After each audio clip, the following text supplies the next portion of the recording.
사랑하는 여러분, 오늘 성도된 우리에게 영적 질병이 들 때가 있습니다. 그리고 그 영적 질병은 예수님의 피로 사유의 은혜를 받았음에도 또다시 죄의 자리에 거하게 되는 것을 말하는 것인데요. 부패하고 패역한 본성이 하나님을 배반하게 한다든지 똑같은 죄를 반복하여 범하게 한다든지 부패한 우리의 본성을 있는 그대로 가감 없이 드러내게 하는 것을 말합니다. 예수님께서 십자가 위에서 우리를 위해 흘려주신 보혈을 믿음으로 하나님의 자녀가 되었지만 하나님의 자녀다운 삶을 살아가지 못하는 것이 영적으로 병든 모습이라는 겁니다. 여러분, 혹 오늘 우리에게 이런 모습은 없습니까? 사실 오늘 이 시대는 다운 삶이 없는 시대이지 않습니까? 지도자로서 지도자다운 삶이 없는 시대이고, 때로 아버지로서 아버지다운 삶이 없는 시대이며, 성도로서 성도다운 삶이 없는 시대가 오늘 이 시대라는 겁니다. 이렇듯 성도다움을 잃어버린 시대에 오늘 우리 역시도 성도로서 성도다움을 잃어버린 모습은 없느냐 하는 겁니다. 성도라고 하는 이름에 부끄러운 모습은 없느냐 하는 겁니다. 만약 그렇다면 성도라는 이름에 부끄러운 모습이 있다면 이미 영적으로 병이 든 것입니다. 그런데 여러분, 하나님은 그 영적인 병을 치료하시되 하나님만의 방법으로 치료하십니다. 우리가 생각하는 대로 치료하시지 않는다는 건데요. 때로 우리 생각에는 병든 부분을 치료하실 때 그 부패하고 죄악된 부분을 당장 도려내고 치료하시는 것으로 생각할 때가 있습니다. 마치 이스라엘이 죄로 인해 당하는 고통에 하나님의 은혜를 부르짖으며 나아가면 즉시 구원자를 보내셔서 구원하시는 것처럼 우리가 우리의 영적 질병을 놓고 하나님의 은혜를 구하면 그 즉시 부패하고 패역한 부분을 찢고 도려내어 치료하시리라 생각한다는 겁니다. 물론 그렇게 하실 때도 있습니다. 하지만 치료하시는 하나님의 방법은 그런 것이 아니라는 것인데요. 하나님은 먼저 우리가 가진 질병의 원인, 그 근원을 밝히시는 일부터 시작하시는 겁니다. 왜 영적 질병이 오게 되었는지 그 근원을 밝히시고 병의 근원부터 치료하시는 겁니다. 근데 여러분, 그 영적 질병의 근원은 다른 것에 있지 않습니다. 말씀에 대한 불순종이 원인입니다. 하나님의 말씀을 따르지 않고 순종하지 않으며 지키지 않는 것에서 영적 질병은 시작된다는 겁니다. 사사기서는 6장 10절을 통해 이렇게 말씀하십니다.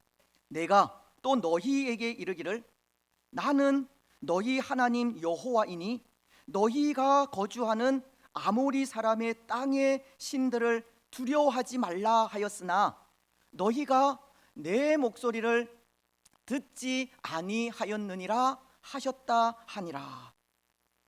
지금 하나님은 이스라엘에게 왜 이스라엘이 영적 질병에 들게 되었는지를 가르치는 말씀으로 그 이유가 너희가 내 목소리를 듣지 아니하였느니라, 하나님의 목소리를 듣지 않았기 때문이라고 하시는 겁니다. 이스라엘은 하나님의 말씀을 청종하여 가나안 땅의 신들을 멀리하고 하나님만 섬기면 형통한 복을 받게 되어 있지만 그들은 하나님의 말씀보다 이 살아가는 일에 더 마음을 쏟게 되었고, 살아가는 일로 인해 말씀에 대한 갈급함이 사라졌을 때 가나안 신들을 마치 하나님과도 같이 섬기게 된 것입니다. 말씀이 사라졌을 때 그들은 가나안 족속의 유혹에 넘어가게 되었고, 그들의 미혹에 쓰러지게 되었으며 우상들을 숭배하게 되었다는 겁니다. 이스라엘의 그 영적 질병의 근원은 하나님의 말씀을 멀리하고 따르지 않은 것에 있는 겁니다. 그렇습니다. 사랑하는 여러분, 영적 질병의 근원은 하나님의 말씀의 부재에 있습니다. 말씀을 따르지 않고 순종하지 않으며 지키지 않을 때 따라오는 것이 영적 질병이라는 겁니다. 오늘 우리는 말씀에 대한 경각심을 가지시기 바랍니다. 말씀이 우리에게 전해질 때 늘 순종하시기 바랍니다. 말씀을 통해서 영적 건강을 지켜가시기 바랍니다. 그리고 이제 또 한 단계, 하나님께서 영적 질병을 치료해 가시는 과정에 대해 생각을 하자면 이렇습니다. 영적인 질병을 치료하시는 하나님의 방법이 먼저는 선지자를 보내어 병의 근원이 무엇인지 밝히시는 것이라면, 그 이후 단계는 구원자, 치료자를 보내시는 일입니다. 구원자를 보내어 회복시키는 일을 하신다는 겁니다. 오늘 사사기서 6장 11절은 이렇게 말씀하고 있지 않습니까?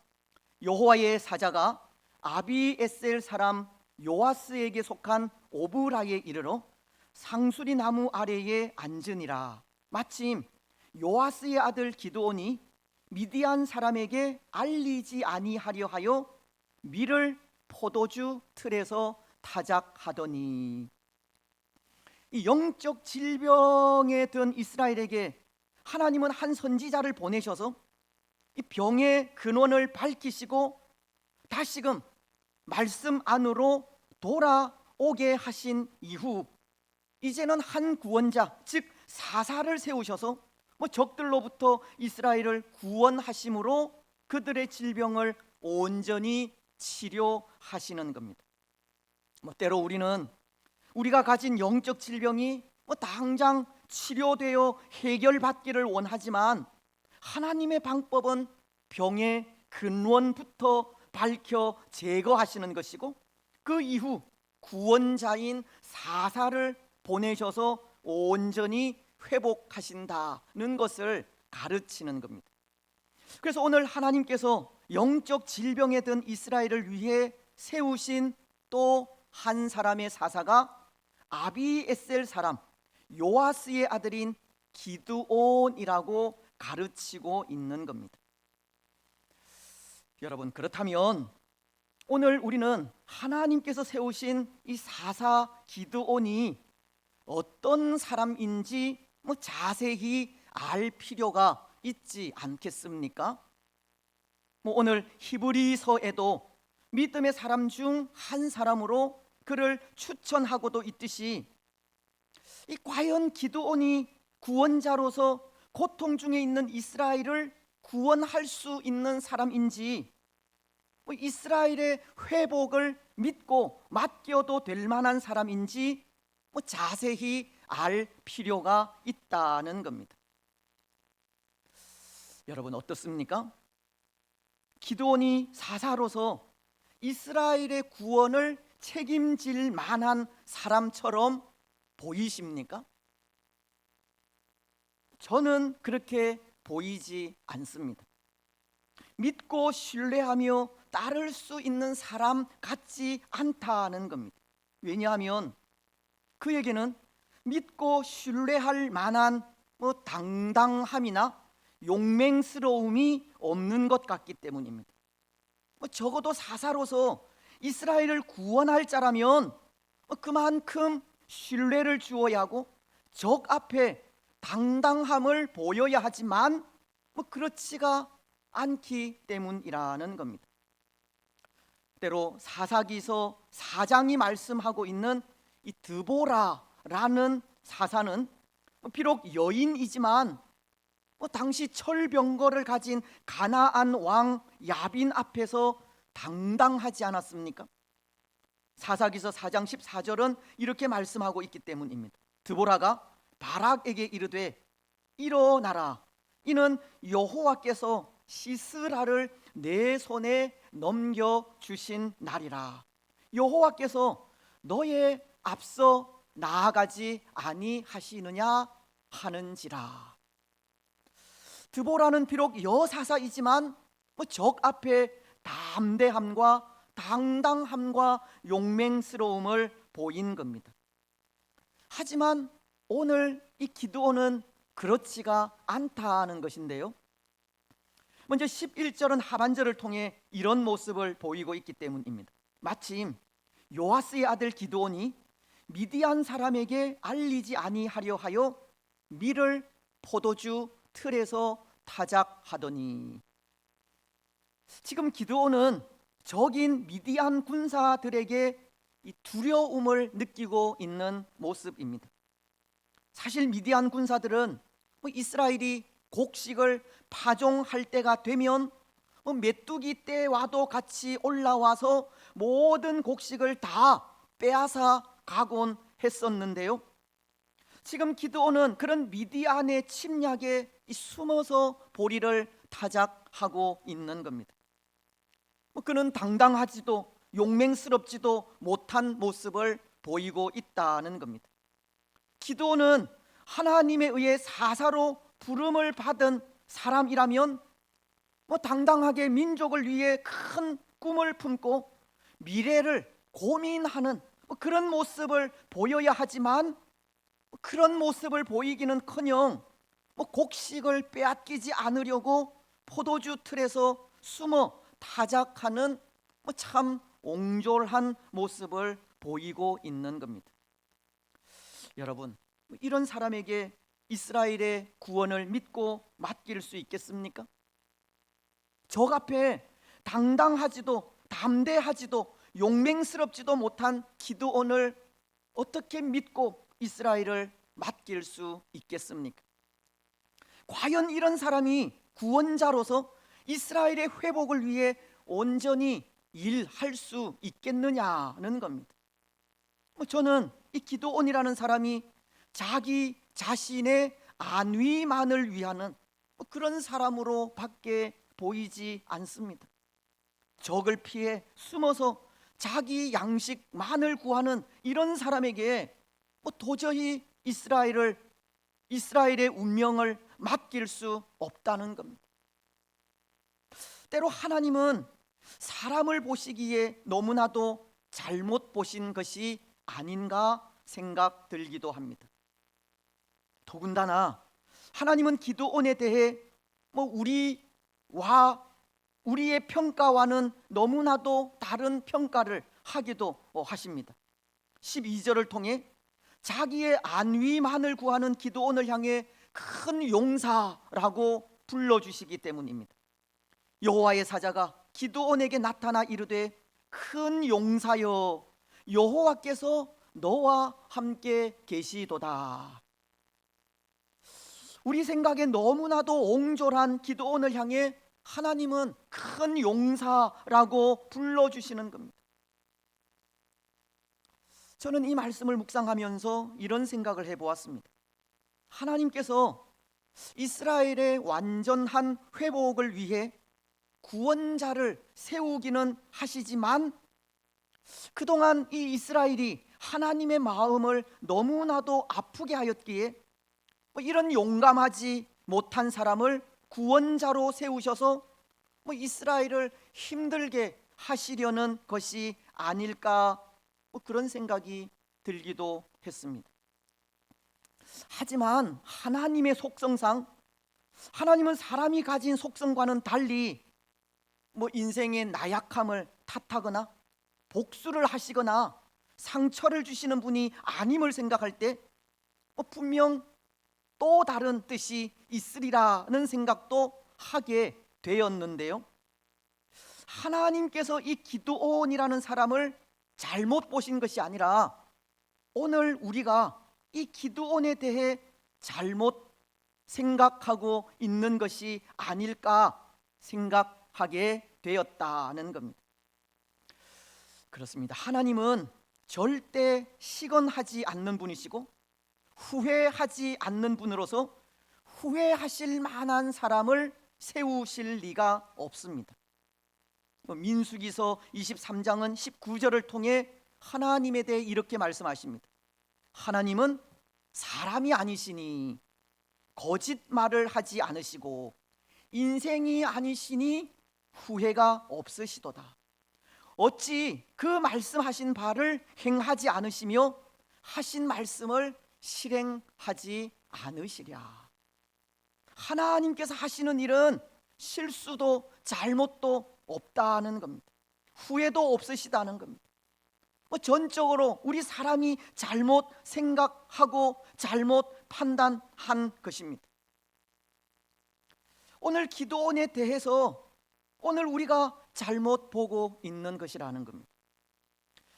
여러분, 사람들은 예수님에 대해서도 그런 판단을 하지 않았습니까? 요한복음 1장 46절에서 예수님의 제자인 나다나엘도 그런 모습을 보이고 있기 때문입니다. 나다나엘이 이르되 나사렛에서 무슨 선한 것이 날 수 있느냐. 빌립이 이르되 와서 보라 하니라. 물론 이 나다나엘은 하나님이 보내실 메시아가 나사렛 출신이 아니라는 것을 알기에 이런 말을 한 것이지만 나다나엘도 처음엔 예수님에 대해 잘못 판단한 것입니다. 또 마태복음 13장은 54절로 55절을 통해 이런 말씀을 하십니다. 고향으로 돌아가사 그들의 회당에서 가르치시니 그들이 놀라 이르되 이 사람의 이 지혜와 이런 능력이 어디서 났느냐. 이는 그 목수의 아들이 아니냐.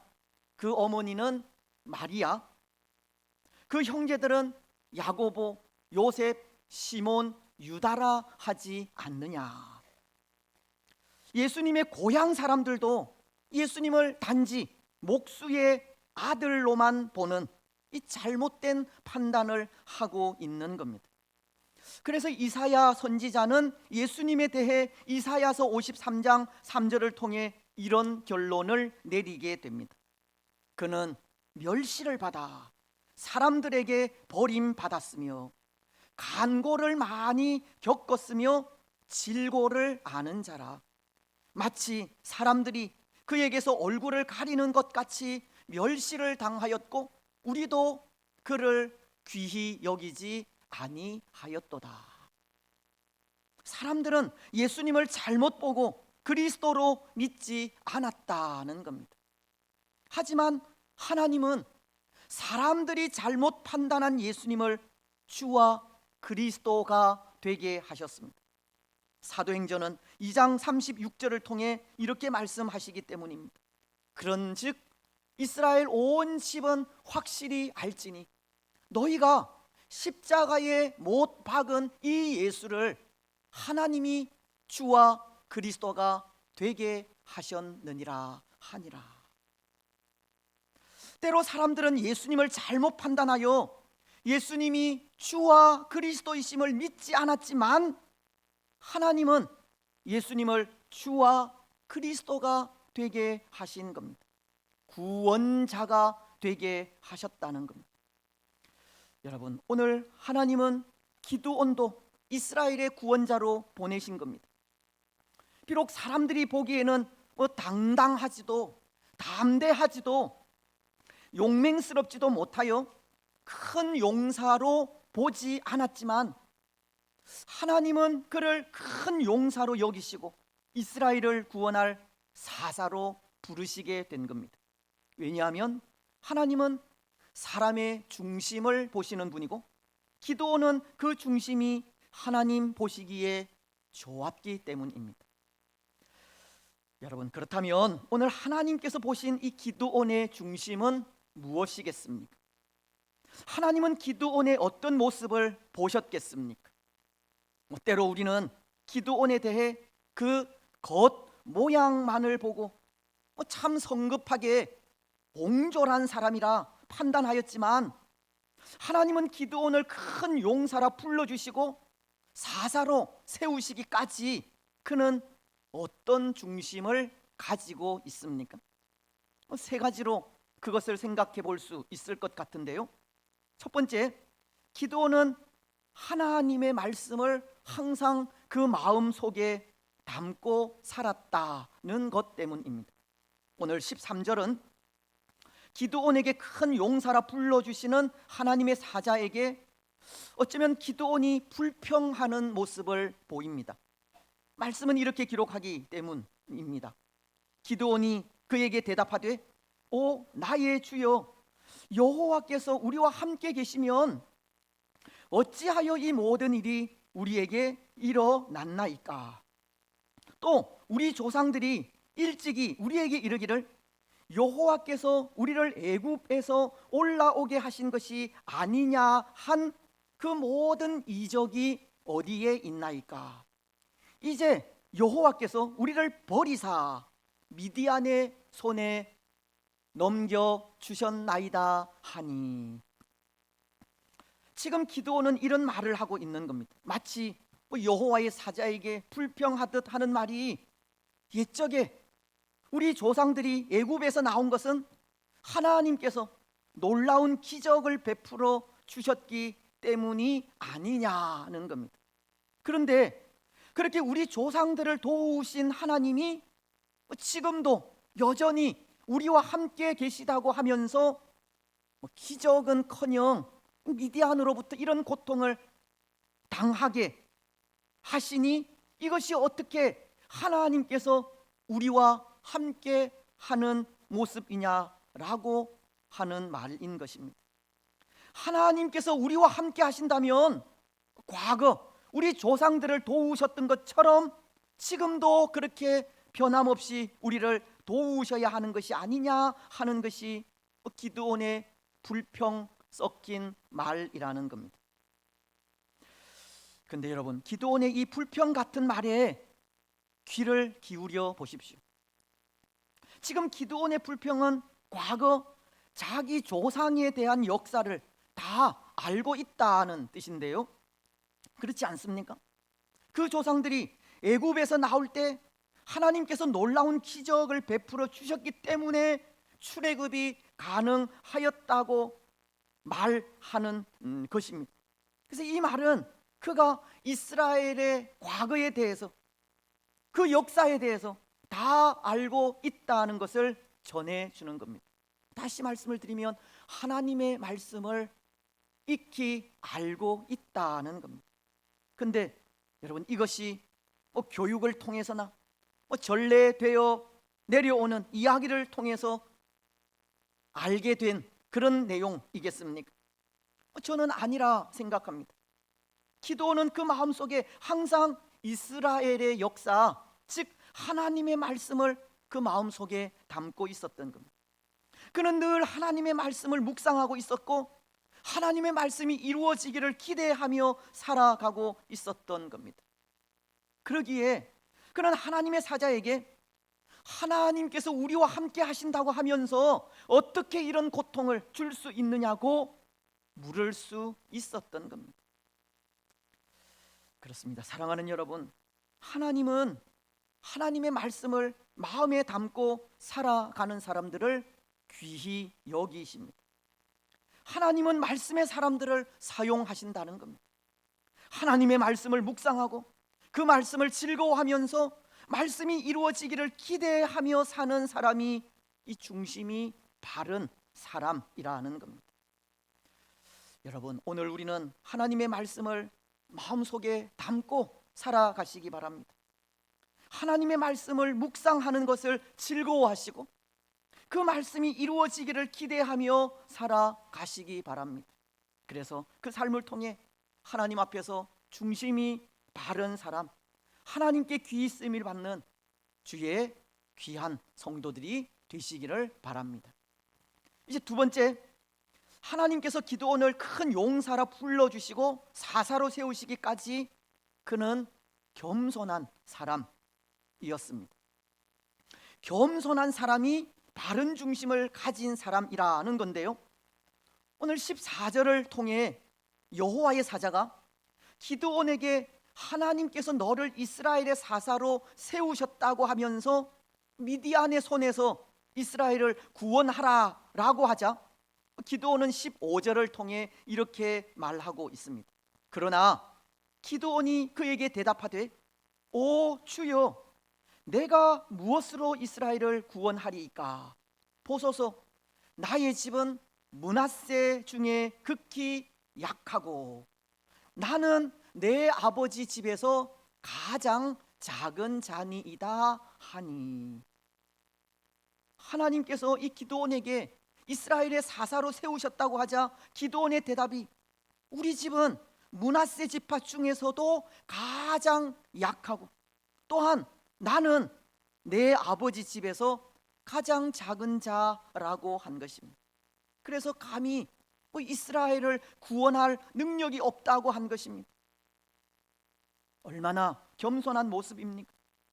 어쩌면 그의 고백은 겸손하다 못해 나약하게 들리기도 하지만 바로 이런 겸손함이 하나님께서 쓰시기에 합당한 모습입니다. 베드로 사도는 베드로전서 5장 5절을 통해 이렇게 말씀하십니다. 젊은 자들아, 이와 같이 장로들에게 순복하고 다 서로 겸손으로 허리를 동이라.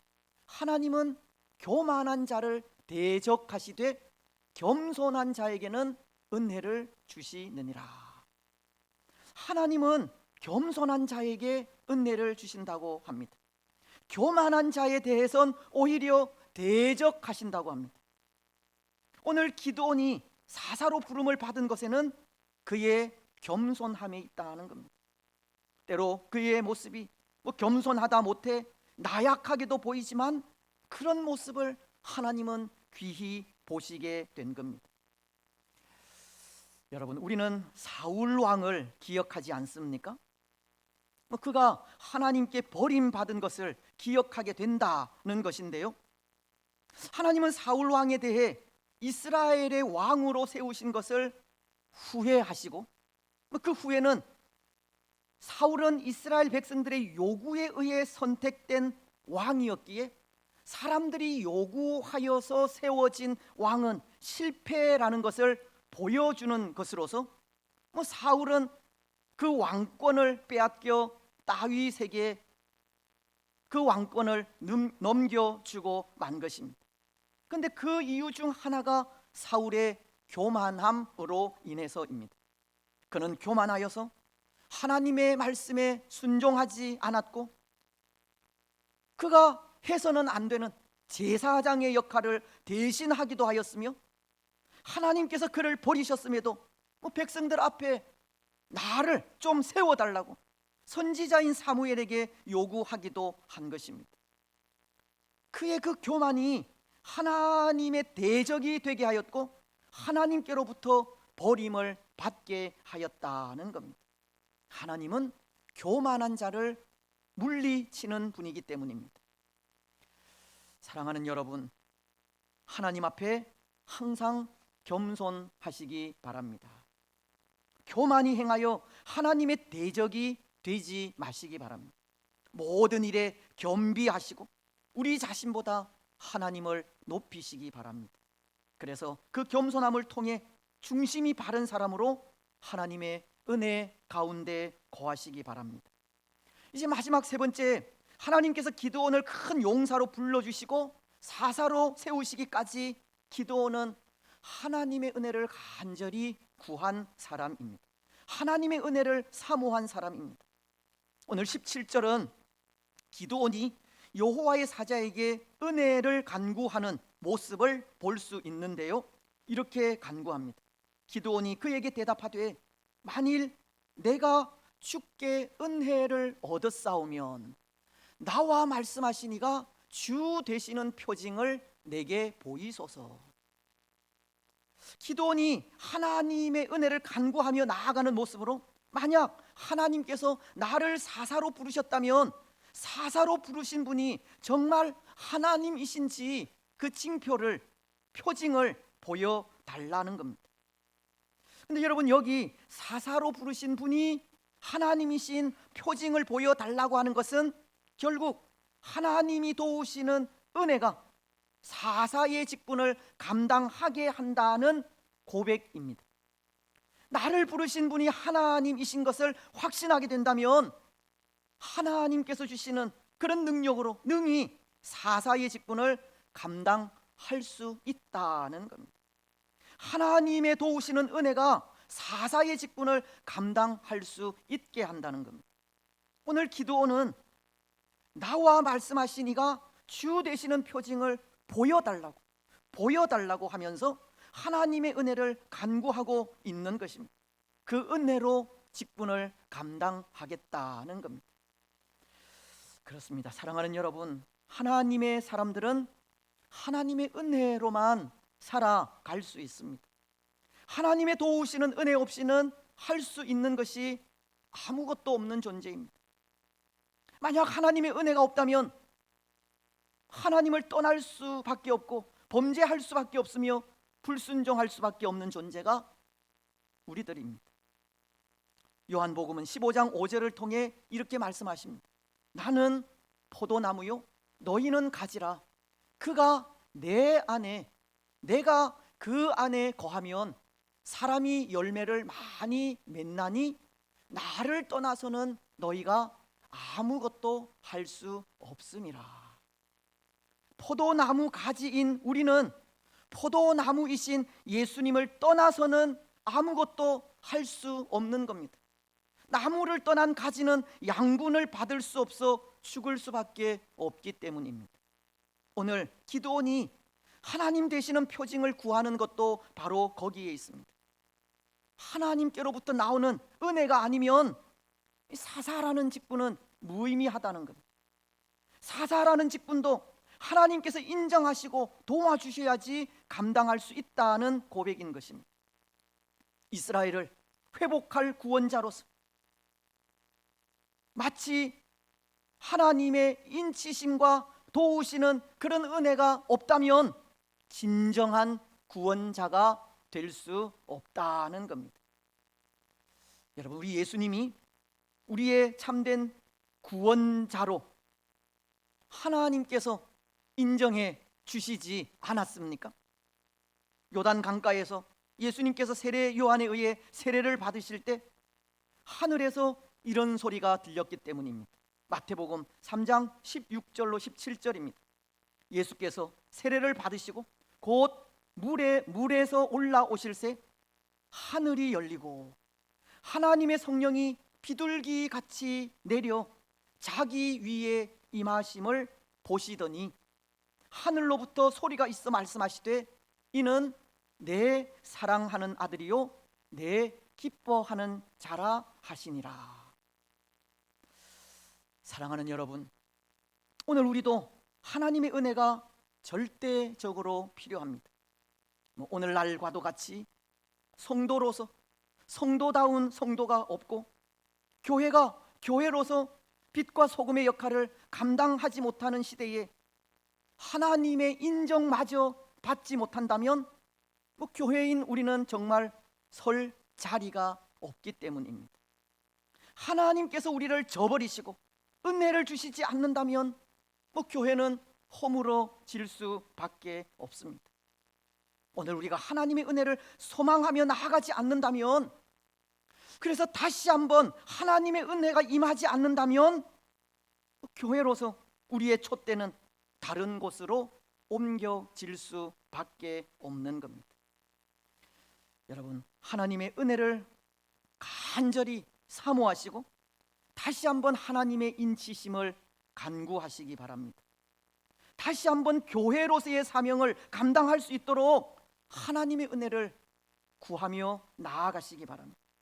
다시 한번 하나님께서 우리의 주 되시는 표징을 보여주시기를 간구하시고 그 은혜를 통해서 다시 한번 성도로서 교회로서 세상의 빛과 소금의 역할을 감당해 가시기 바랍니다.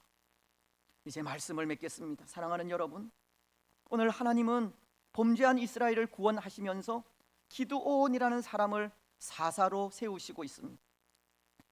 그는 비록 우리 사람이 보기에는 옹졸한 사람처럼 보여도 하나님 보시기에 중심이 바른 사람이기 때문입니다. 그는 그 마음속에 항상 하나님의 말씀을 담고 살아간 사람이고 겸손하게 행한 사람이며 하나님의 은혜를 구하며 살아간 사람이기 때문입니다. 그래서 그런 그를 이스라엘의 회복을 위해 하나님은 불러주신 겁니다. 신약 성경 히브리서를 통해서도 믿음장을 통해서도 믿음의 사람으로 오늘 우리에게 추천하고 있는 겁니다. 오늘 우리 역시도 중심이 바른 사람들이 되시기 바랍니다. 마음속에 항상 하나님의 말씀을 담고 말씀이 이루어지기를 기대하며 살아가시고 하나님 앞에 늘 겸손하시며 주의 은혜 없이는 한순간도 살아갈 수 없음을 고백하면서 항상 주의 은혜를 간구하시기 바랍니다. 그래서 그 삶을 통해 하나님 보시기에 중심이 바른 사람으로 하나님 앞에 더 귀히 사용되는 복된 주의 성도들이 되시기를 주님의 이름으로 축복합니다. 아멘.